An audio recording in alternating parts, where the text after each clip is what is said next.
The woman who never left his soul. Diane Keaton and the love that broke Al Pacino's immortality.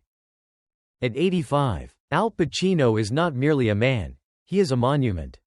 For 6 decades, he has been the embodiment of cinematic fire, the haunted eyes of The Godfather, the furious voice of Scarface, the poetic sorrow of Scent of a Woman. Yet behind every thunderous performance, behind every applause and award, there was always one silence, the kind that comes only from losing the person who once made you feel alive. That silence had a name: Diane Keaton. When Pacino finally spoke her name after her passing in 2025, his voice trembled. "I found the one person who made me want to stay," he said, eyes distant, "and I let her go. That's a mistake you never stop paying for." For decades, Hollywood had wondered why the great Al Pacino never married. How could a man so intense, so magnetic, never say I do? The answer, when it came, wasn't arrogance, it was heartbreak. Their story began on the set of The Godfather in the early 1970s. When cinema itself was being reborn, he was a young, shy actor from the Bronx, uncertain if he belonged in the world of stars. She was the free-spirited Californian with laughter that could turn a room into sunlight. She played Kay Adams, his on-screen wife. He played Michael Corleone, a man slowly consumed by darkness. On camera, they played love and loss. Off camera, they lived it. During breaks between scenes, Diane teased him endlessly. "Why so serious, Michael?" she would laugh, throwing her scarf at him. He'd grin, barely speaking, but his silence was louder than words. There was an undeniable connection, two lonely souls who recognized each other in a crowd full of noise. Years later, Diane admitted, "From the first moment I saw him, I went crazy for him."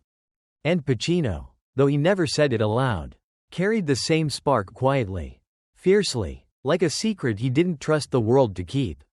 As The Godfather became a phenomenon, their bond deepened. They understood each other's contradictions. She, a woman craving warmth and a home; he, a man addicted to solitude and the uncertainty of art.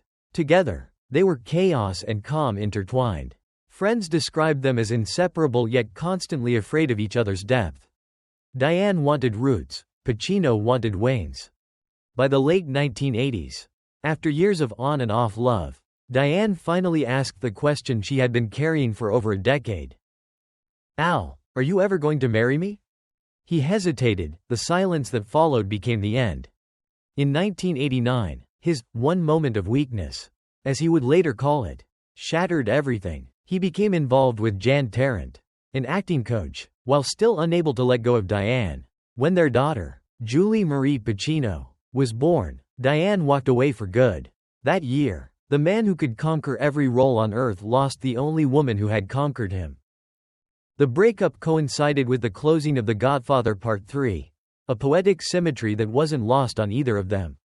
The film ended with Michael Corleone sitting alone in the shadows, haunted by everything he'd destroyed.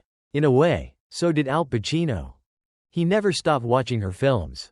He admired her laughter in Annie Hall, her elegance in Something's Gotta Give, her impossible balance of wit and vulnerability.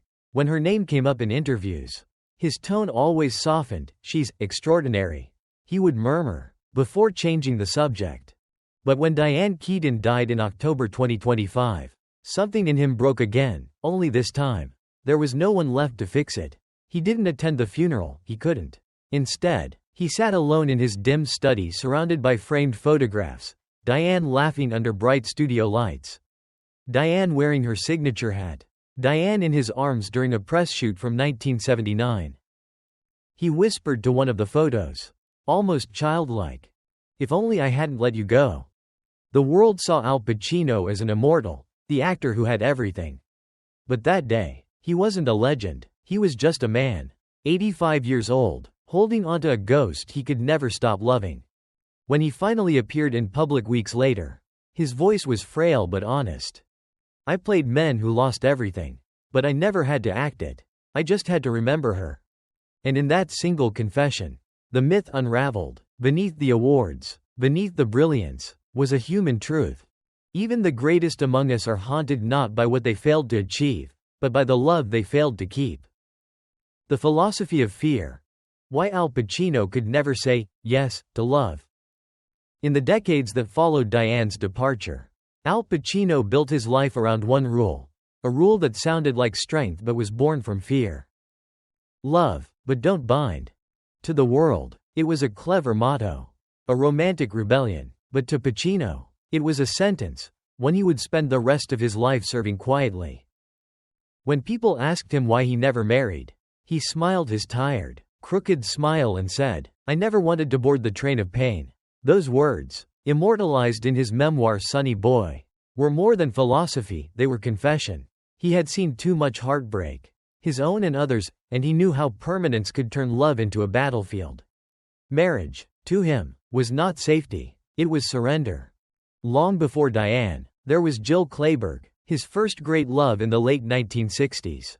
She was beautiful, brilliant, and endlessly patient with the young actor who could barely afford rent. She wanted a home, he wanted a dream. Jill spoke of marriage softly, like a secret wish. Pacino would nod, then disappear for days, wandering New York streets alone, afraid that belonging to someone meant losing himself. When she left him in 1972, he told friends he had learned his first lesson: never promise what your heart might break trying to keep. By the time Diane entered his life, he was already a man who loved in half measures, fully in feeling, but guarded in commitment. She reached for forever, he offered only for now. When she asked for more, he hesitated. That hesitation became the story of his life. After Diane, Pacino didn't stop loving, he just loved in fragments, pieces of himself he offered to different women. Never the whole. Marta Keller, 1977-1979, was passion and chaos. They argued, made up, and parted like two storms colliding. The relationship ended because fame demanded too much. And Al Pacino's greatest addiction wasn't women, it was work. Jan Tarrant, 1988-1990, gave him his first child. Julie Marie, he adored the girl, but the relationship itself was, as he later said, built on guilt and confusion. Lyndall Hobbs, an Australian filmmaker, tried to give him peace. She wanted marriage, children, something steady. He couldn't do it. She wanted my life. He told a friend, I was still trying to figure out what my life was. Then came Beverly D'Angelo, the woman who almost tamed the lion. Together they built a home, shared laughter, and in 2001 welcomed twins, Anton James and Olivia Rose. For a time, it looked as if Al Pacino had finally found what Diane had once begged for, a family. But even then, his old ghosts returned. He became controlling, restless, afraid of losing control of the one thing he valued most, his freedom. The split in 2003 was messy, public, and painful. Once again, he watched love turn into regret. In his 70s, he met Lucila Solá, 40 years his junior. For a while, she filled his days with gentleness. But she, too, wanted a life he couldn't offer, something stable, shared, ordinary. I love you, he told her once, but I'm not built for forever. When she left in 2018, he didn't chase her. And then, almost poetically, life brought him Noor Alfallah, a young film producer who gave birth to his son in 2023. By then, Pacino had already accepted his fate. It's different now, he said, I'm too old to fight with time. They parted peacefully, each understanding that love had become for him not an act of beginning, but of remembering. Through all these women, one truth remained constant. No one ever replaced Diane. She was not his past, she was his measure. Every laugh, every look, every fleeting touch from another woman carried the echo of the one he had lost. To outsiders, his resistance to marriage looked like arrogance, the selfishness of a man who wanted everything but commitment. But to those who knew him, it was something deeper, the quiet terror of a man who once held perfection and let it slip away. He was not protecting himself from others. He was protecting others from the storm that lived inside him. I love deeply, he once admitted, but I can't love without fear. That's the curse of knowing how much it can hurt. By his 80s, that fear had hardened into a kind of wisdom. He could smile at love stories without bitterness, but always with distance. He watched younger actors fall in love, marry, divorce, and return to the stage, and he would shake his head with the quiet sorrow of someone who had already lived all their endings. He often quoted something Diane once told him during an argument in the 1980s. Al, you don't avoid pain, you just delay it. Now, all these years later, he finally understood what she meant. He had delayed it for decades, until she was gone. And when she died, every wall he had built came crashing down. The philosophy of love but don't bind no longer sounded like freedom. It sounded like a prayer whispered too late. The price of greatness, when the applause fades and only regret remains. As the years folded quietly behind him, Al Pacino, the man who once set cinema ablaze, found himself surrounded not by applause, but by silence. The house in Beverly Hills that had once been filled with visitors, music, and children's laughter had become a museum of memories. Framed photographs lined every wall, Marlon Brando's hand on his shoulder, Diane Keaton laughing mid-sentence, his twins when they were small, frozen fragments of a life lived entirely on camera, and rarely in peace. Now, at 85, his mornings were slow. He rose late, made coffee himself, and sat by the window watching the California sun crawl across his garden. Sometimes he reread the Godfather script, the same pages that had made him immortal, tracing his younger handwriting in the margins. On quiet afternoons, he would play old jazz records, Diane's favorites. She loved Nina Simone, he once murmured to a friend. Said her voice sounded like truth wearing makeup. When "Don't Let Me Be Misunderstood" came on, he always stopped what he was doing. He didn't cry. He just listened. The world still revered him, of course. Film students called him the master of emotion. Young actors wrote him letters about how he'd changed their lives. Directors begged him to take cameos, even at his age, but Pacino had grown tired of pretending that greatness filled the void. The trophies gleamed under soft lighting in his study, but they didn't speak back. The cheers had long since faded, only the echo of his own heartbeat remained, slow, persistent, almost apologetic. I spent my life chasing eternity, he once said quietly, and I forgot that forever doesn't wait. He thought often about Diane in those last years. Her passing in 2025 had not only taken a woman he loved, it had taken the last witness to his youth. The only person who had known the gentle man beneath the myth. He never attended her funeral. I couldn't look at her and know she wasn't going to laugh again. He told a close friend, but he sent a bouquet of white lilies and a single note that read, "You were the best part of my story." At night, when the city outside fell silent, Pacino often talked to her photograph. "You see," he would whisper, "I finally stopped running. Took me 50 years, but I'm still here." Sometimes, he would laugh at himself for the habit. Other times, his voice broke into something closer to prayer. He knew that people still gossiped about his many lovers, Lucilla Sola, Beverly D'Angelo, nor Alfala, as if romance could be measured in names. But none of them ever truly reached him. They were companions for a time, pieces of affection that came and went. "I loved them," he admitted once, "but not like her, never like her." He spoke of Diane now without fear, only tenderness. In a 2030 interview, he said, "She was my truth. I didn't understand it then, but she made me human." You spend a lifetime trying to become great, but if you lose the person who keeps you kind, you end up talking to your own shadow. His children visited often. Anton would cook for him. Olivia would sit by the piano. They worried about him being alone, but he insisted he was fine. "I'm never alone," he'd smile. "I've got a house full of ghosts. Some of them even make me laugh."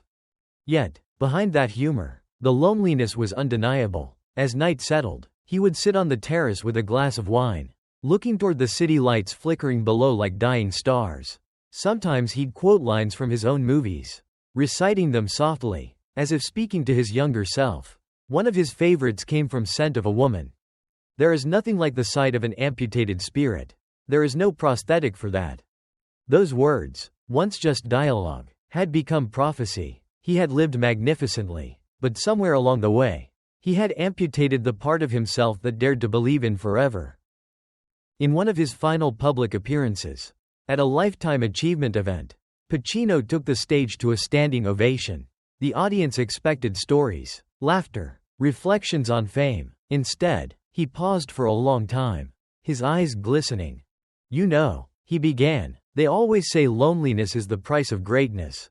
Maybe they're right, but if that's true, then I paid more than I ever meant to." He smiled faintly, then added, "And Diane, wherever you are. I hope you finally know. I would have stayed." The audience fell silent. Not a sound, not a cough, only the weight of shared humanity in the air. Some said they saw him wipe a tear. Others said he looked relieved, as if the confession had freed him from a burden he'd carried for half a century. That night, when he returned home, he placed the award beside an old black and white photograph of him and Diane taken in 1974, her head resting lightly on his shoulder. Both of them laughing. The next morning, the housekeeper found a single note left on his desk. It read simply, "Tell her I finally learned how to stay." The handwriting was shaky but sure. In the end, Al Pacino's life became the most tragic role he ever played, the man who could become anyone but never the one she needed. And yet, in his quiet surrender, there was beauty. For love, even when unfulfilled, can still become eternal when remembered with tenderness. "I used to think immortality was in the films," he once said. "Now I know, it was in her smile all along." And so he remained, a legend wrapped in solitude, haunted not by failure, but by the one love that made him human.